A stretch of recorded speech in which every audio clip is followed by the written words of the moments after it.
your host, and today we're going to be talking about the essence of AI death technology, including Mark Zuckerberg's metaverse and kind of new death technology that's come out, and also going to be doing some generative AI news as well, and kind of related to the whole thing. You know, the whole reason why I'm studying this and writing about it and making art about it as well is because of personal experience, so lived experience. So when my mother was in the final stages of dementia, I rarely took photographs or videos of her because I didn't want to communicate the evidence of her living with dementia.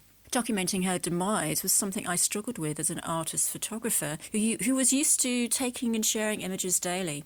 This mindset changed after a hospital examination concluded that my mother had anywhere between 2 weeks and a few months left to live. That's what the doctor said. He couldn't give me a finite time of when my mother was going to die, so he just said she's going to die in 2 weeks or 6 months. She ended up actually living for 11 months. From that moment in the hospital, I photographed my mother smiling back at me, oblivious of her diagnosis. The thought of losing her forever made me obsessed with capturing her essence. Now, this is, I'm a photographer and filmmaker, and especially as a photographer, I'm used to photographing everything. I look at the world with a photographer's eye. And this is something that when my mother was dying with dementia, I didn't want to photograph her when it was obvious that she might have dementia. And I did photograph her when she was happy and smiling and giggling, which, by the way, was more often than not. So I would say that 90% of the time she looked like my mother. She was smiling and giggling and that kind of stuff. And then when she didn't want to do something like, if I was changing her clothes or something like that, then, another side took over. So, I didn't want to document any of that, and I didn't want to photograph her all the time, especially as she didn't know me. But it was just really incredible that, once I had the doctor's diagnosis, that's it. Obviously I knew that she was going to die because she has dementia, but once it's been told to you, it was like a switch flicking is how I can describe it, because in that moment when I was in the hospital, I just thought, oh my gosh, she's going to die. I'm going to lose her forever. So I'm going to take photographs of her and try and film her and try and capture the essence of, who my mother was before the disease, how I remember her, that smiling and giggling. And so it happened immediately. So while I was in the hospital and I got the diagnosis, I went back into the ward to see my mother, who was just sitting up, smiling, oblivious to the whole thing, but looking like she wanted to go home with me. And I just took a photograph of her because I knew that she was going to, go forever. That's, very shortly. It could be in 2 weeks. The most influential woman in my life, most of our lives, is perhaps our mothers. So for the next 11 months, I began a process of trying to capture this essence on numerous technology devices that I had at my disposal, which was the professional camera, the DSLR, but also the smartphone. And I had some old school cameras as well. I had an instant camera, I had audio thing, and I became almost obsessed with it. I'm not going to say almost obsessed. I was obsessed. And I think the reason why I was because the process of photographing, filming, editing distracted me from what was happening in front of me, that my mother would be gone forever. This kind of gave me something to do rather than just sitting there looking at her and thinking, oh my gosh, and being a complete wreck. And it did distract me for a long time. So I keep mentioning essence a lot. If you've actually used any of these death tech companies, they will use that term a lot as well, essence. It'll be on their website saying, we want to capture the essence of your loved one forever. But what is essence? Words like soul, aura, air, and core are familiar terms when describing that unique trait that a loved one has. For my mother, it was her laugh and the cheeky and mischievous look she gave. Dementia never robbed this essence from her, and one could be fooled that she wasn't suffering from this debilitating illness at all. The desperation I felt in grief to capture the essence of my dying mother and to create a continuing bond led to my PhD research studies in the digital afterlife and how technology from Victorian portrait photography to to AI grief tech communicates identity and helps us remember our deceased loved ones. My mother died in 2018 and she had been struggling with dementia for several years. In the early stages, I videoed her telling one of her many amazing life stories. How could future AI legacy technology be used to capture a life story before dementia takes those precious memories away? Only the rich could afford a portrait painter who could grasp the uniqueness of an individual. Before photography, so we're talking about over 150 years ago, we had painting, of course, and as I said, the rich could afford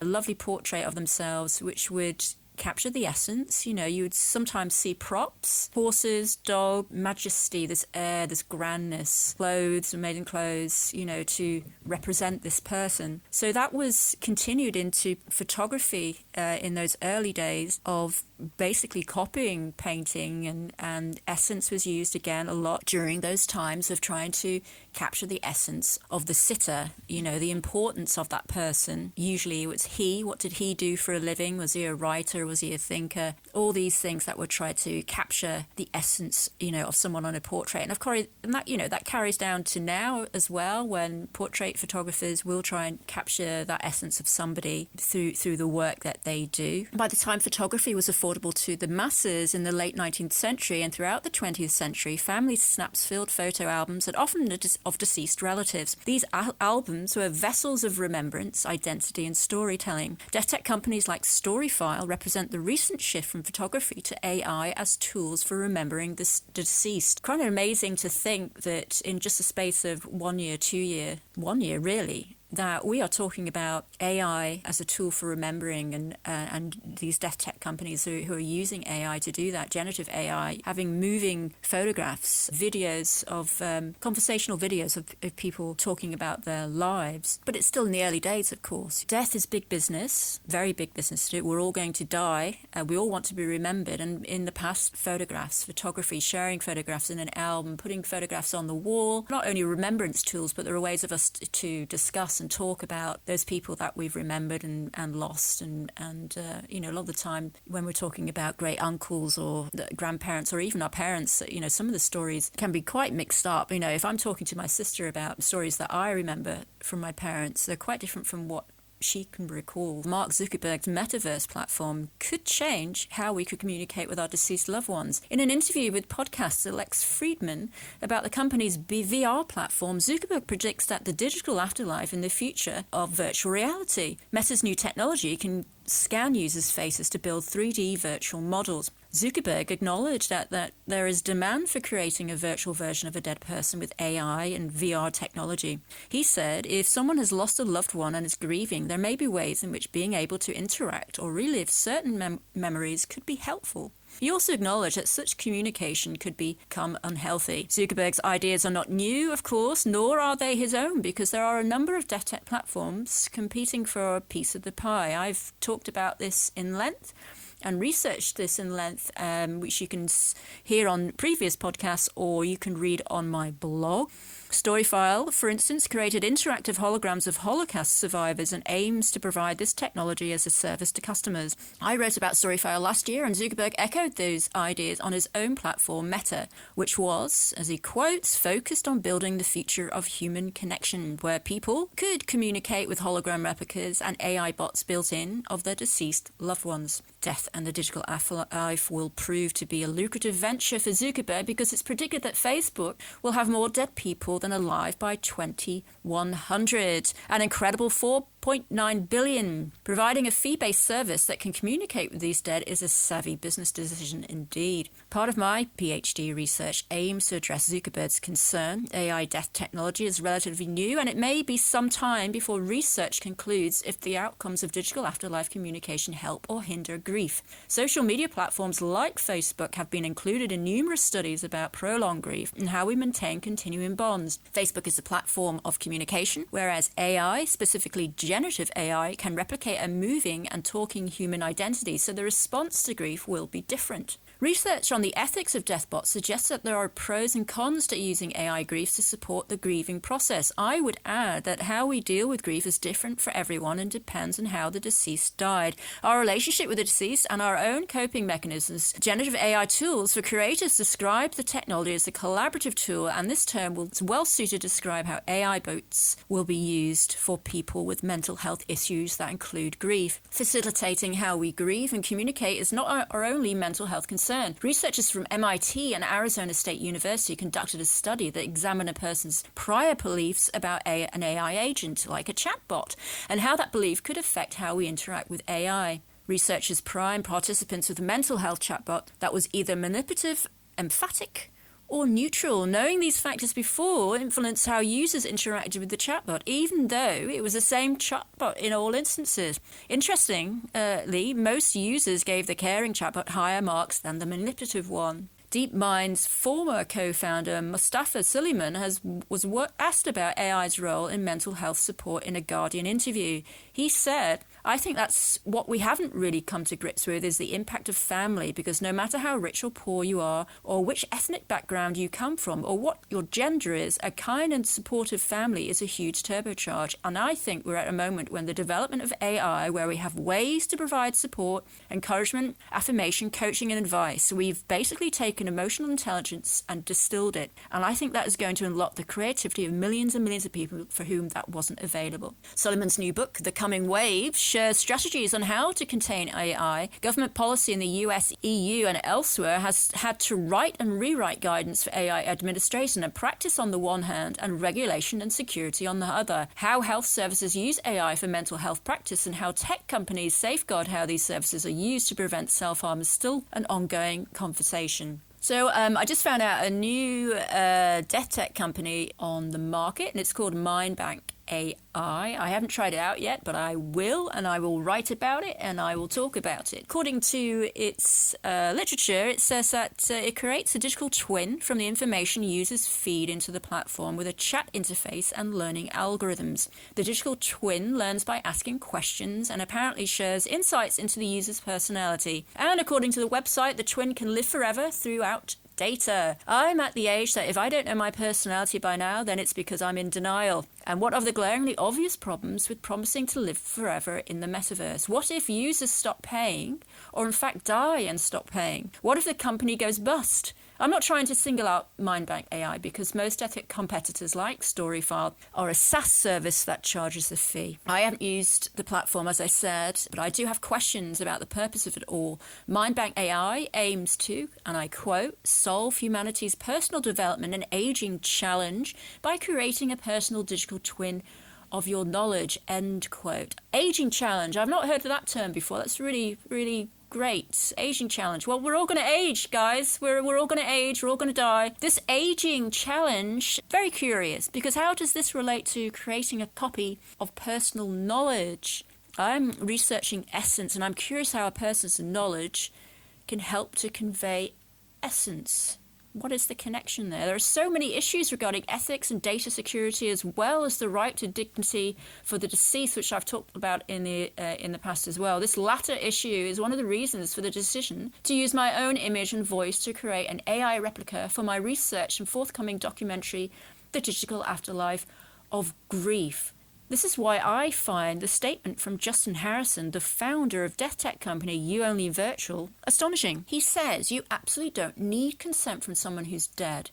My mum could have hated the idea but this is what I wanted and I'm alive," end quote. So that is going against the dignity and the respect that we have for people who have died. And so with that quote, I think there's going to be some kind of data protection and some security put out there that we're going to have to tick a box or untick a box of whether we want to have ourselves recreated by our family after we've died. It'd be a bit like a donor card. Do we want to donate blood or not donate blood? And do we want to have all our data recreated into a bot by our loved ones after we died? I think it has to be a choice. I don't think that it is up to the family to do that. I think it's because it's AI. We do, and I am doing it, and I've done it in the past, have made photography and film projects about my dead relatives. They, of course, did not ask to be in those projects, but all it is looking at history and trying to build a history and from the past. AI is different. It's trying to be something that's present. It's communicating with us, and it could be used for other things, if not regulated. President Biden, they've just come out with a new regulation too. This is why using myself, as a self-portrait of recreating, using these companies and recreating myself rather than doing it of my mother or my father, which I think would freak out my family as well. And also, I don't think it's right. So this is why I'm doing it on myself. So I am a portrait artist, and I've used myself in videos and photography and all kinds of things to recreate my identity. And I'm interested in geography and where I come from because I'm American, I'm Chinese, I'm English, I'm Irish, I'm all these things. And my family's from all over the world. This is really important in, recreating our identity. And it's part of my essence as well of who I am, because throughout my work, since I went to photography and film school way back when I was teens and early 20s, all my work was about where I came from, Los Angeles, Chinese, English, etc. So it's been going on throughout my work, and I do that now. To be fair to Harrison and his quote, I'm sure he's talking about individual families who want to share AI replicas of their deceased loved ones with each other in private. But what if this data is found in the internet and copied and used for something else that you have no control over? It doesn't matter for those who are dead, but will it cause a lot of heartache for the family members left behind? And I've also talked about this last year, been one of the first people to write about this. We look at Victorian photographs in thrift stores, in markets, and some of them are of dead people and some of them are of families and stuff. They didn't expect to end up in a market stall to be bought by other people, but they are long dead, 100, 150 years dead. So it doesn't really hurt anybody, I suppose, does it? It's a bit different with this, but there's so much stuff online. How do you get all this data? How do you get all this information? It's just so much to process. And by the time that I've probably processed everything, may well be dead anyway. It'll take so long. If you have any queries on this, concerns, questions about how AI death technology is going and how this affects our individuality, how it affects our identity, how it affects the respect that we should have when we die, how it affects family, then please do get in contact. I would love to hear from you. I would love to even interview you for the podcast. So you can find all my contacts on this podcast post. Looking forward to hearing from you. Thank you.